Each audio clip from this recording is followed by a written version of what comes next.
Let's code a Mohs Surgery today, coding family. Good to see you guys.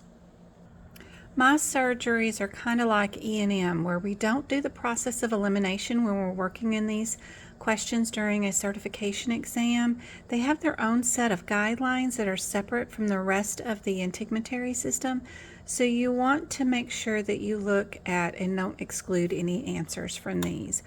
We have another tactic that we use with all Mohs surgery questions. So when you see that your question on your certification exam starts out with answers that have codes that are 17311 or 17313, in the examples or answers at the end of your question, you want to remember we're not doing the process of elimination. What we're going to do is look through our exam question and see what body part is being cut on. So step one is what body part. For this example, let's work with posterior trunk,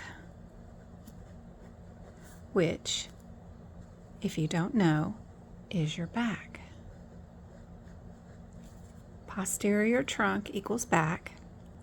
For this technique to work, what I do is I know that the 13 code 17313 always does all body parts that are trunk, arms, and legs. Our 17311 equals everything else. That includes anything that involves vessels, nerves, bone, tendons, the head, the neck, the feet, the genitalias, all other locations is located in the 11. So if you have answers, if your question looks like this, you've got two answers that start out with the 11 and two answers that start out with the 13. You check your question real quick. Find your location of what body part you're cutting off. We're posterior trunk. We know that that means our back. We know that we're going to keep the 13. So we can already use the process of elimination here now with that strictly based off the body part, not off the numbers numerically like we sometimes do in the process of elimination. But this Mohs surgeries, we definitely can do part of the process of elimination, but what we have to do is find our body part first instead of just using them numerically.